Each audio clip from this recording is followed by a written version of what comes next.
Okay, so it's 2:17, just 3 more minutes to start our session. But before that, let me introduce myself once again for people who don't know me yet. My name is Rajashree Konar. I'm part of the BIU organizing team for IVS Student Conference 2021.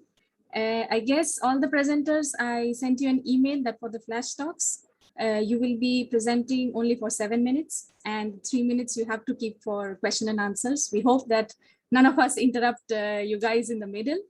And yes, as soon as your talk starts or ends, I hope I can help you all share your screen, make you co-host.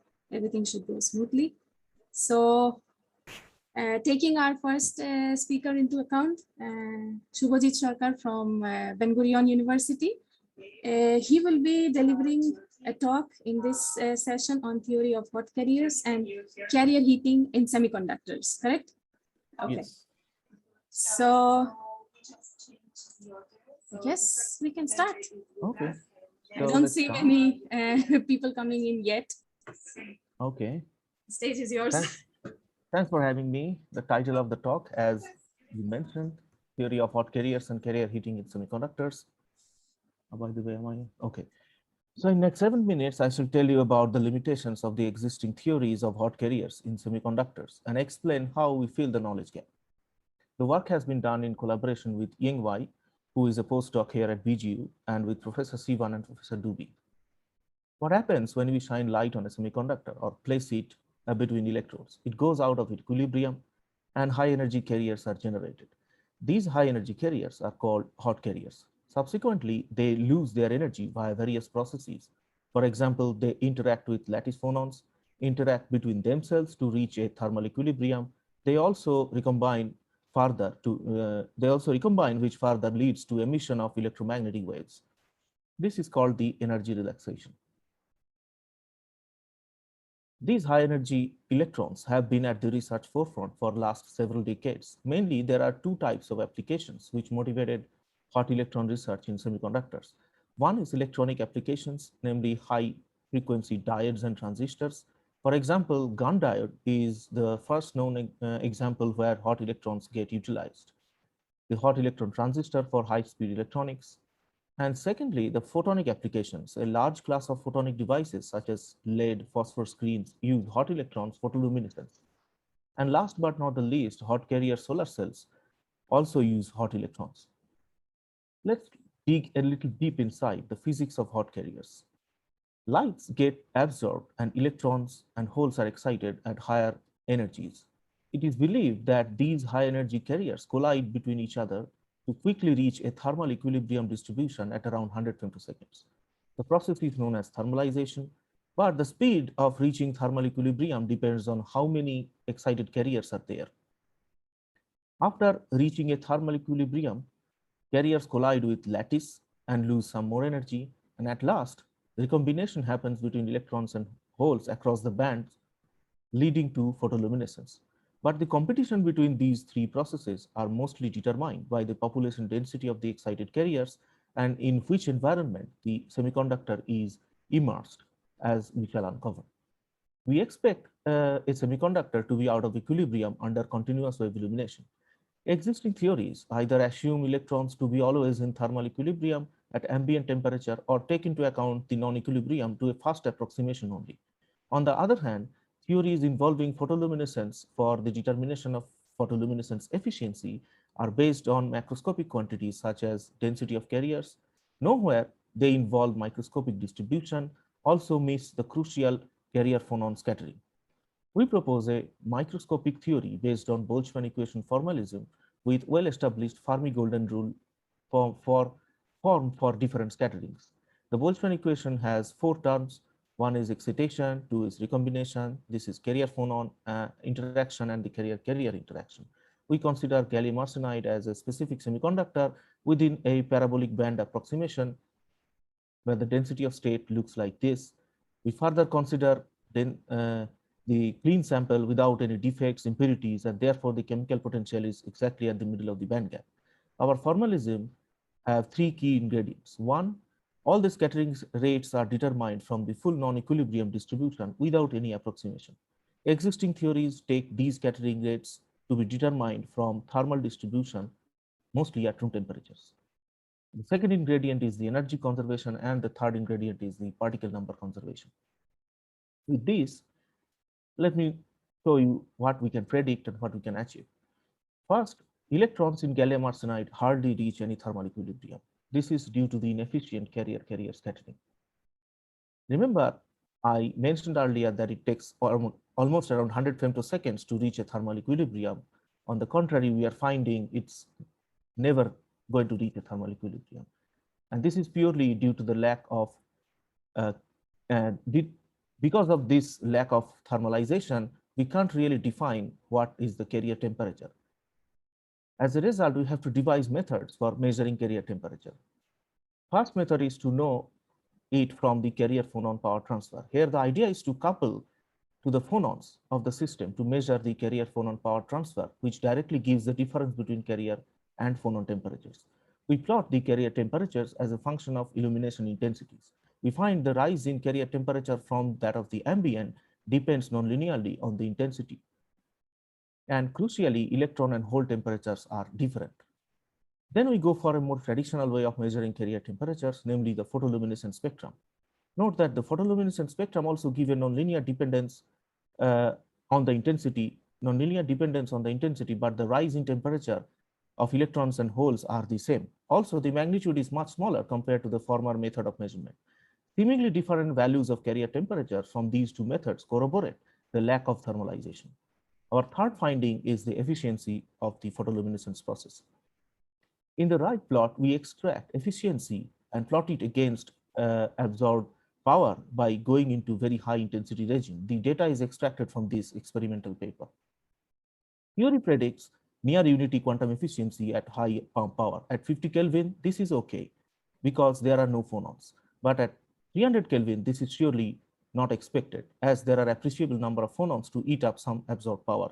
And the state-of-the-art model does not incorporate phonons, as I mentioned earlier. So the question is, do phonons reduce the efficiency from unity? And the answer is perhaps yes, and more experiments are needed to be done. We plot the efficiency against absorbed power at 50 Kelvin from both experiments, the black dots, and existing theory, the solid lines. At 300 Kelvin also from experiments and the existing theories. Both are showing a near unity quantum efficiency for high pump power. But when we add phonon contribution from our microscopic calculation to the existing macroscopic theoretical model, we get a substantial drop in the quantum efficiency up to 82% for high intensities. This is in a sense a microscopic correction to the existing theoretical model. And this shows at room temperature, phonons indeed play a role in reducing quantum efficiency. Furthermore, we have, although not shown here, derived an analytical formula for a system where there is no defect, which predicts quantum efficiency to be 76% at high intensity. And that's all. Thanks. Okay. I hope I finished. Yes, you were definitely on time. It was exactly 7 minutes. Thank you. Thank you for your presentation. And the floor is open for questions. Does anyone have any questions you would like to ask? No? Okay, I have one question. Okay. Okay, so you said that you did this study on gallium arsenide as your semiconductor material. Yes. Why this particular system? Like, okay, how so interesting? why? So actually, no, it's not particular system. Our theory is applicable to all what is called 3-5 direct band gap semiconductors. Therefore, it's not specific, but the fact that gallium arsenide has more like literatures available on, so we get easily all the constants and all that. Okay. So the parameters. So what you showed over here is basically like some computational work, right? So yes. Did you corroborate with like the theory also? Like, is there a correlation or something as a future work you would like to extend your approach towards other semiconductors? What do you think? Yes, so we are presently working on nitride-based semiconductors because I explained that there are few issues on the quantum efficiency of the photoluminescence process. So the nitride semiconductors, for example, gallium nitride is famous for blue lead, right? Okay. Yeah. So we want to understand if we can compute something on that. But mostly those blue leads are doped and our theory is still undoped. For okay. example, if I dope our system, Okay. one of the carriers will lose its importance, right? This particle number conservation is no longer necessary. Okay. So that's what we are And presenting. what would happen if you had defects in your system in this gallium So arsenide? defects. So first thing will happen depending on the type of the defects. For example, consider neutral, electrically neutral defects. Then they will give us scattering with carriers. Okay. And as a result, we again lose the particle number conservation. Okay. And depending on the scattering rate, for example, the photoluminescence may become unimportant or may become important. Okay. Okay. So some kind of hybridization which you might not see before it might happen. Okay. Yeah. Okay. Thank you. Okay. Thank you so I much. stop sharing the screen. Yes, I can do that for you. No problem. I stopped. 1 second.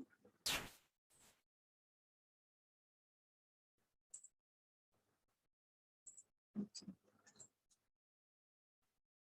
I see Nitsan here. I will make you co-host first. Thank you. Okay. Please check if you can share your screen. If you can hear Yeah, us. you can see my screen? Yes, yes. It's in full screen mode. Perfect. Okay. So the next talk will be given by Nitsan Shaulov. He's also from Ben Gurion University. And his talk is based on sniffing bacteria with a carbon dot artificial nose. You have our undivided attention. Please go ahead. Thank you. So I will start. Hello, everyone. Thank you for connecting, and a special thank you for the organized committee for hosting this interesting conference. So my name is Nitsan. I'm a PhD student at the Rajashree lab from the chemistry department in Ben Gurion University. And today I'm going to present you my latest research on sniffing bacteria with the carbon dot artificial nose. So don't worry, I didn't sniff anything. All the credits goes for the nanoparticles. So this article was recently accepted for publication in Nanomicro Letters, and I was working on it almost 2.5 years, and I'm very excited to present the final results. So what is that smell? I'm sure most of you ask this question very often, wondering what happened to your kids' unwashed lunchbox or finding out unknown cheese in the back of your refrigerator. So this musty odor you smell signify the presence of microbial volatile organic components that emitted from biological growth, which includes molds, bacteria, and biofilm. So in this project, we created a capacitive artificial nose presenting a real-time monitoring and identification of bacteria through the detection of bacterial-emitted volatile molecules, VOCs. So the sensor is based upon recording the capacitance of an integrated, interdigitated electrode that's called IBE, coded with a carbon dot, in short C dots, that exhibiting different polarity. So these carbon dots, So these carbon dots are nanometer scale carbon-based nanoparticles that, that we synthesize in our lab. These nanoparticles have been demonstrated as a powerful and versatile vehicle for a lot of sensing application. So the carbon dots can be produced in a bottom-up synthetic method approach, taking the carbon precursor under mild condition using a hydrothermal treatment for 7 hours and a temperature between 160 degrees to 250. We're getting the carbon dots nanomaterial product. And because we're using the mild condition, we are not burning the functional groups completely. And we can see that the functional groups on the surface of the nanomaterial. So most synthetic routes need a purification process after the reaction. So to get rid of the unreacted precursor and the polymeric byproduct, we use a centrifugation and dialysis method.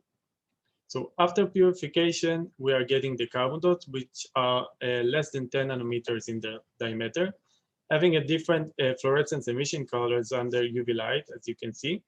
The carbon dot emission color is not depending on their size, but on their different functional groups on the carbon dot surface, not like the conventional quantum dots that you're familiar and we saw in the previous lectures.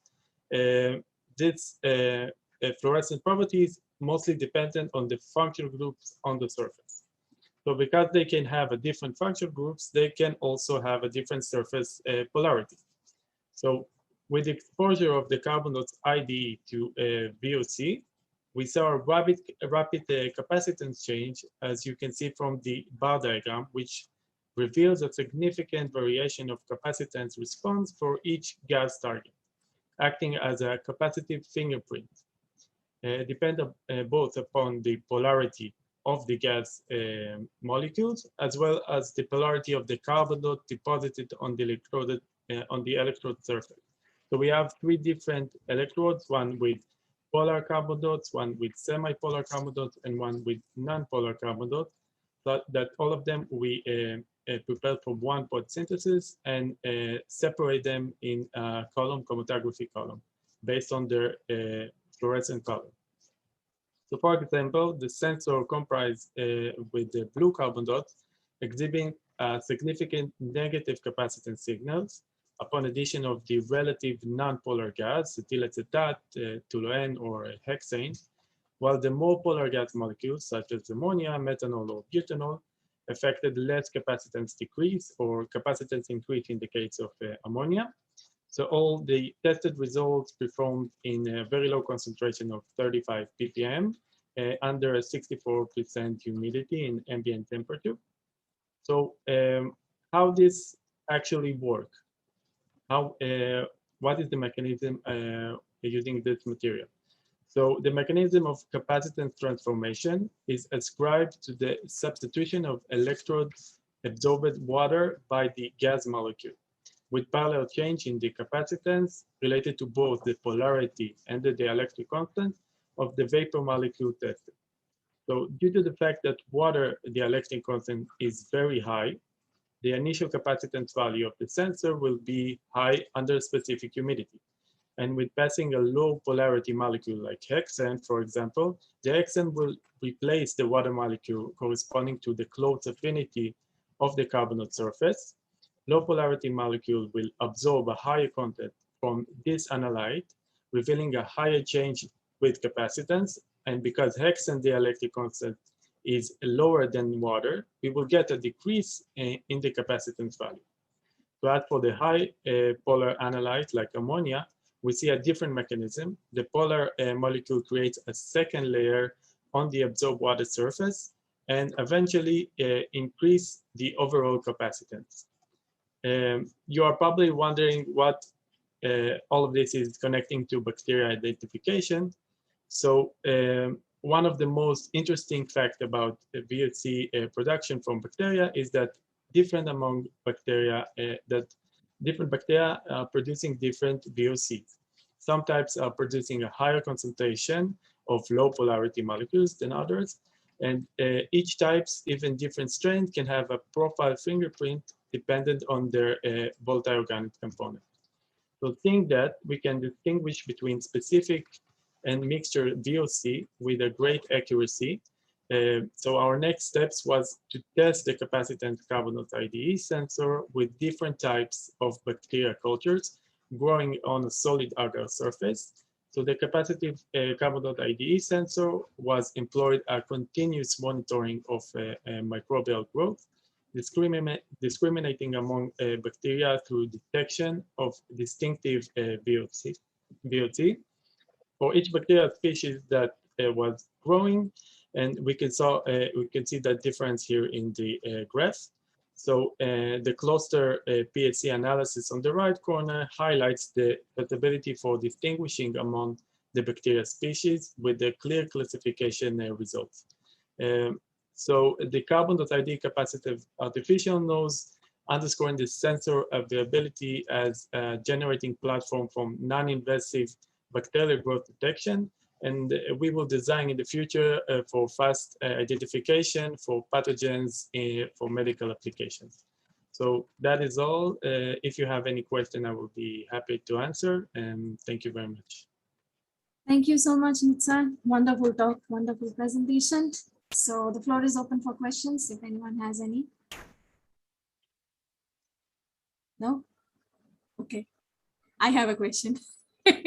So, can you tell me about the loading of your carbon dots in this sensor that you fabricated?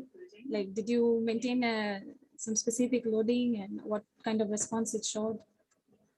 You mean loading up how I put the carbon dots on Yes, the yes. How electrode? much? Yes, yes. Like So the carbon dots, I used a solution of 2 milligrams per milliliter, and the loading on the electrode was just in a solvent of water, dispersing the carbon dots, and the deposition is taking like 5 microliter to 10 microliter amount. So it's very low. And the interesting thing about, sorry, there's someone need to mute. Okay. Okay. And the interesting fact about it that carbon dots are very cheap. We can prepare them from a variety of carbon materials, even stuff that we have in our home. So it's very cost effective for manufacturing and large scale producing.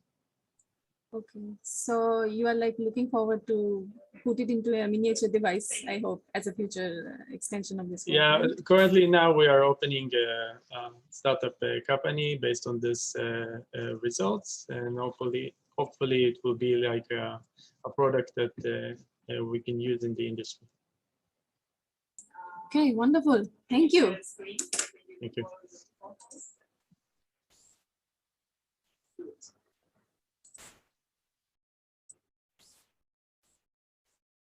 Sorry for the occasional previous noise because two of us session chairs are in the same room. Okay. Let's see.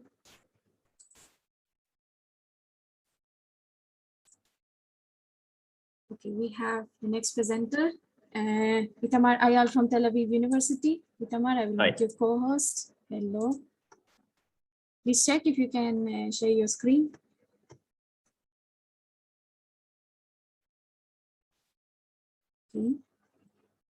Okay, Yes. you guys see it? Yes, perfect. Awesome. So, Okay, so go ahead, yeah, please. go ahead. Yes. Okay. So hi everyone, thanks for coming. This talk will be about ion separation with electronic ratchets. We'll talk about the motivation behind it, what it can do, and a little bit about the graduation project that me and Eran did for our recently finished bachelor's degree in electric engineering from Tel Aviv University. So we'll have that for 7 minutes, and then we'll have some Q&A like the previous presentations. So I'll start a little bit from motivation and what exactly is ion separation and why is it good. So we'll start by explaining a little bit about the differences between ions and electrons and holes, which we'll use to create this separation. The thing about ions is that they vary in charge and in diffusion coefficients, unlike electrons and holes, which only come in one diffusion coefficient and one charge always. And we can use these differences in diffusion coefficients to get them to separate using an electric mechanism called Ratchet, which we'll now present. So say we have two of these ions and they essentially have the same charge. They have +1 charge, but from this illustration, you can see that they differ in their diffusion coefficient, which we'll use. And the uses can be implemented in various fields, such as lithium extraction from seawater, which we can later use this lithium to create lithium batteries, and heavy metal extraction, which can be used to clear out lead from water and make it even drink worthy. And separating these ions according to the diffusion coefficient is like the target of this whole project. So say we have a bunch of these different ions and they're in the same sort of tube, okay? It's a tube filled with water and these ions are in there and they're all mixed around in there. And now we apply this ratchet. And what this ratchet is doing it can selectively pump only one type of ion. Okay, so we see the K ions, they stay put, they're stationary, and the Na ions are selectively pumped to one side.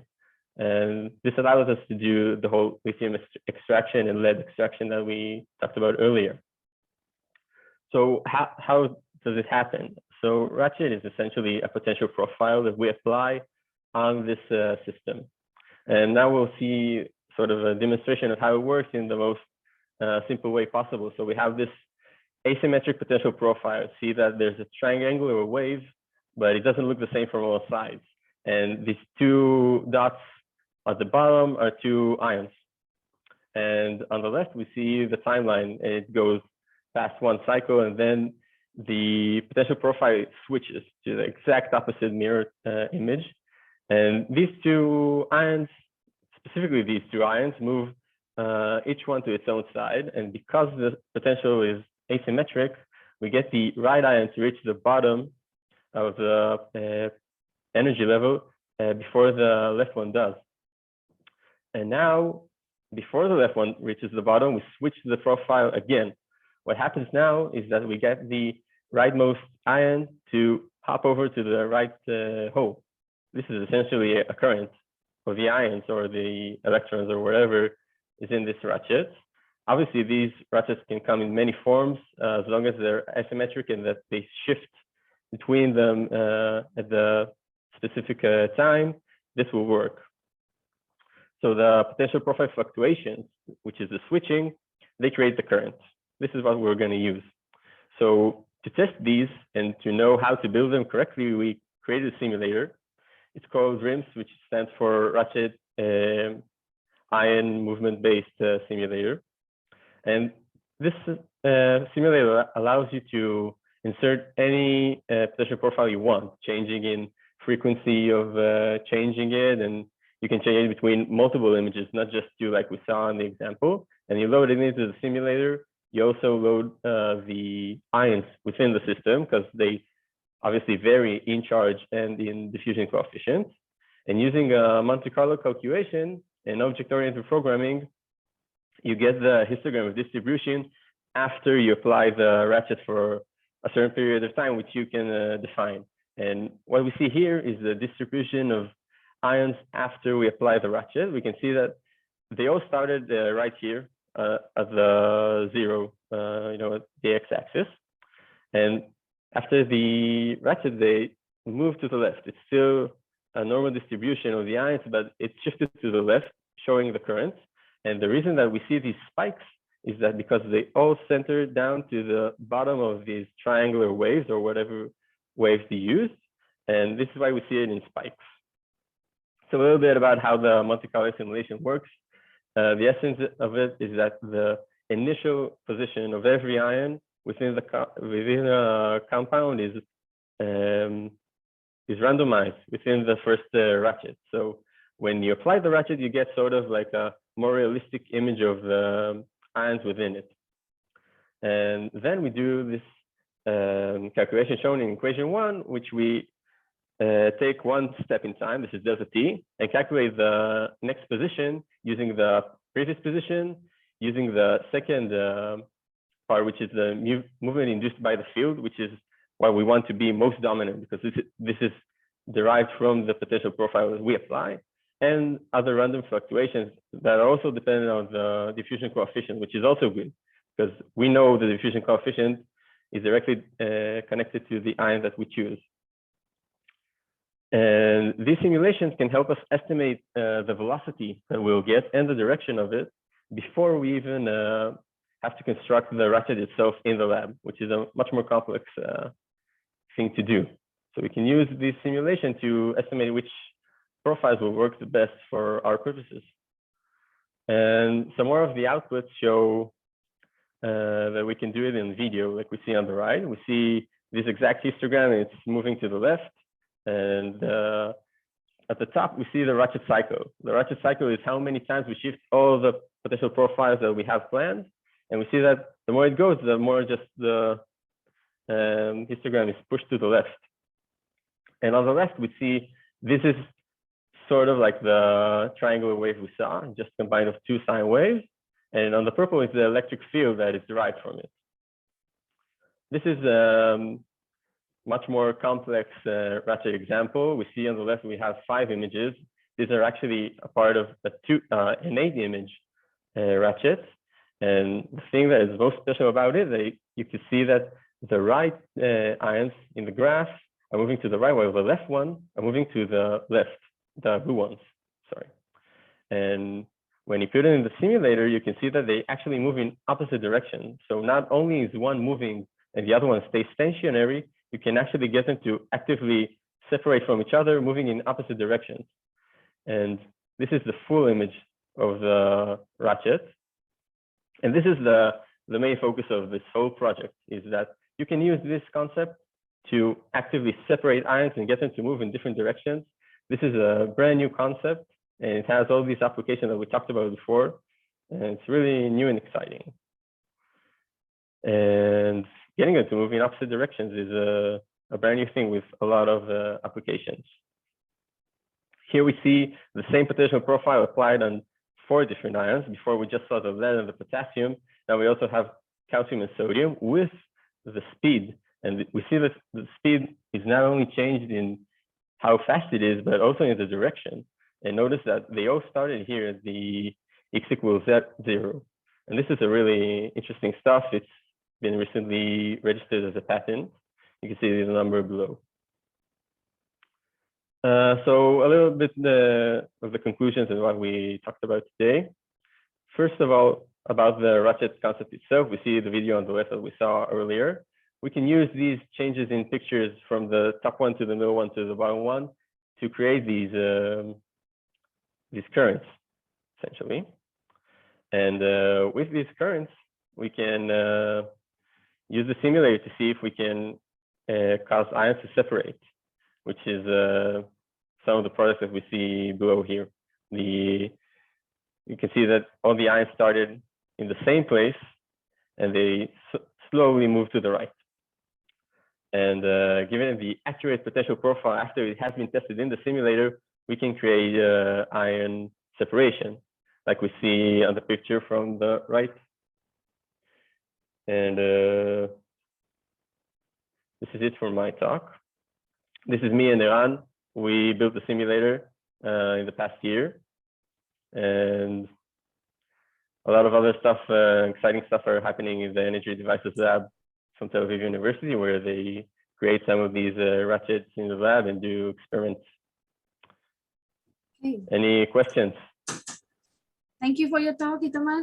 So the floor is open for questions if anyone has any. No? Okay. Amazing, Itamar. Thank you. Okay. If we don't have questions anymore, I guess we can end the session. And before ending, I would like to remind you that we still have the second plenary talk. It's from Professor Yuri Gogotsi. So stay tuned with the Zoom. Thank you. Thank you so much. Thank you all. Thank you.